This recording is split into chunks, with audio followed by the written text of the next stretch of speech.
Suicide sucks. And it's really hard to talk about. Extremely hard. I think the reason that it's so hard for me specifically to talk about is because it's always going to be really real for me. On October 1st of 2015, I tried to kill myself. Since then, I still think about it every day, whether that be in the context of being ashamed of it, or maybe walking myself through it again to see how I could help someone who's walking through it right now, or maybe even just wishing I would have died that night. It's always going to be a part of my story. While I was writing this talk, I actually almost lost a good friend to suicide. So yeah, suicide is really real for me in a lot of aspects. And it's so hard to stand up here and to talk about it, because talking about it makes it even more real. And I wish with my whole heart that it didn't have to be so real. I wish that if I just didn't talk about it, it would go away. But as they say, the definition of insanity is doing the same thing over and over again and expecting a different result. So I have to stop thinking it will go away. I have to stop begging for lives to be saved only within the four walls of my mind. I have to stop believing that silence is the answer when 44,000 people are still dying by suicide each year. I have to talk about it. We have to talk about it. So I'll start. I remember watching my anxiety turn into hating myself, into thinking that I didn't deserve to live anymore. I remember what made me want to die. But the boldest memory I have from that night was the thought I had just before I tried to overdose. Why can't I just ask for help? I could hear my parents downstairs and my sister in the room next door. Part of me just kept begging myself to go tell one of them what I was feeling.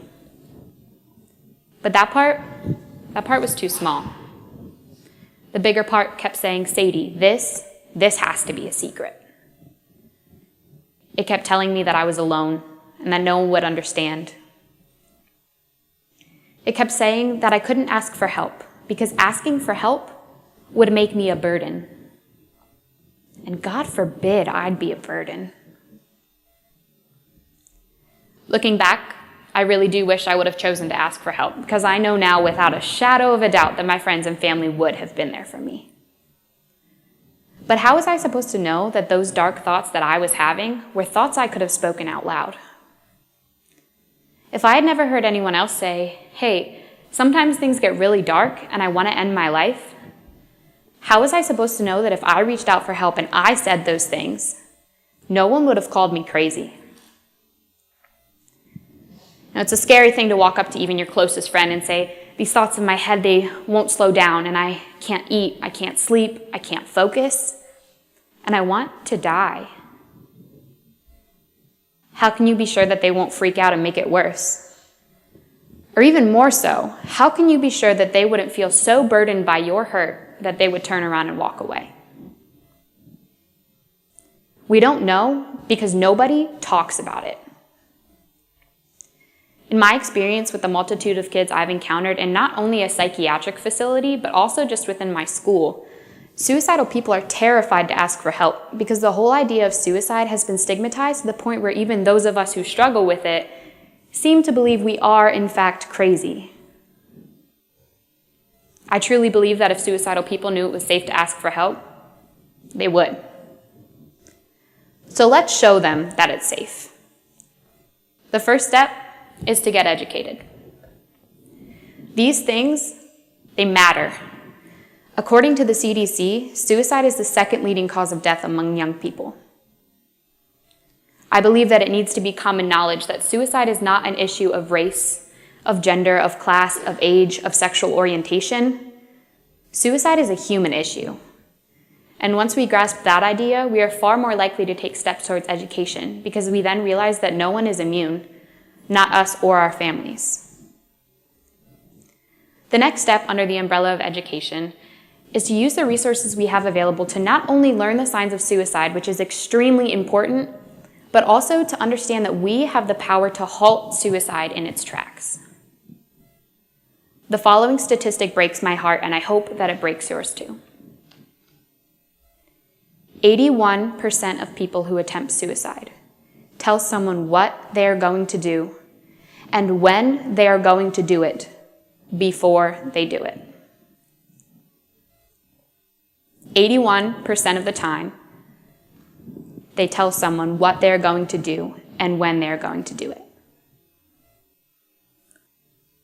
You understand what that means? That means that 81% of the time, we as loved ones, we know what they're feeling. We know what they're thinking. We even know what they're planning. Yet we stay silent. Why? I understand that some of us may fear that the troubled person might feel betrayed if we tell someone, or maybe we fear that getting involved means it wasn't just a joke and it wasn't just a threat. Getting involved means it's real. We don't want it to be real. But I hate to break it to you, but getting involved doesn't make it any more real than it already is. Our fears do not excuse our silence. They don't. So what can we do to make sure that when we're made aware of someone's suicidal ideation, we choose to get them help instead of walking away? Well, I think the next step to do that is to get honest. The scariest thing I ever did was own up to my past and tell my story. In our society, we are so obsessed with image, giving this false idea that we have it all together. But where has that gotten us? The walls that we've built around our hurt have fostered more than 44,000 suicides a year. Not to mention 25 suicide attempts for every death by suicide. Raw vulnerability is terrifying, but not as terrifying as the thought of losing our loved ones to suicide. When I say get honest, I'm not asking that you talk about suicide if you've never experienced it. I'm not asking that you walk up to every stranger and tell them the darkest parts of your life. I'm just saying, stop wearing a mask. Stop pretending that you're having a good day when you're not. Stop lying. Stop acting like you have it all together when you don't. Show people who are battling suicide that it's okay if they don't have it all together. Show them that, yeah, everybody has their crap they have to deal with. Be transparent in the way that you choose to live your life. I understand if you feel like that honesty is scary, because it is. I've been there, still there. But getting real about the tough stuff is the only way that we're going to be able to help people who feel like they're alone in this. I know it's tough, but step 3, get brave. I went to school with this girl for about 4 years, but up until our senior year, we had never spoken, different social circles. But for Suicide Prevention Week of 2016, I wrote an article about my suicide attempt, and I published it, and she read it online. A few days later, she walked up to me and told me that she read my article, and followed that up with, "I want to die."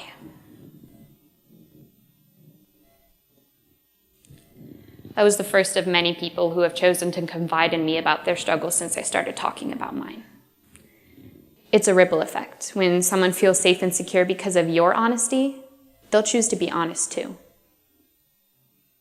It's so hard every time someone tells me something like that. I question, what if I say the wrong thing and they end their life? Or what do I even say in this situation? More often than not, I question, why can't I make it better? I understand that fear. I get it.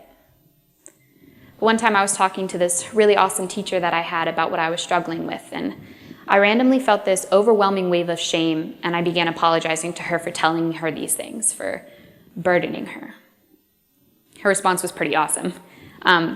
People say you won't remember what people said, but you'll remember how they made you feel. So I'm pretty sure the following quote isn't exactly verbatim, but she meant something along the lines of, I'd rather face these thoughts with you than lose you any day. And I think that that's pretty powerful. I think we all need to be like her. We all need to choose to tell that fear that it has no place here. We need to be brave and talk about something that is so very scary. So let's be like my teacher. Let's choose to save lives. Let's talk about it. When I say let's talk, I'm not asking you to walk up to the person sitting next to you and be like, hey, 44,000 people die by suicide each year. Or, hey, one time I tried to kill myself. That's not what I'm asking of you. I'm just asking that you don't run from it. Don't avoid it. When you see someone who is hurting, walk up to them. Please, just walk up to them and talk about it. It is not that hard to be there for people. You walk up to them and you tell them that whatever they're feeling, they can share with you. Tell them that they can tell you those dark thoughts that they're having. Just face it. Be there for people. I know that sometimes helping others requires us to be honest and vulnerable about our own struggles, and that means we have to overcome a lot of shame sometimes. But like I've said, we cannot let shame and we cannot let fear stop us. So from this day forward, I ask that you would join me and no longer sit in silence while suicide takes our friends and our family. Let's get educated. Let's get honest. Let's get brave. But most of all, let's talk.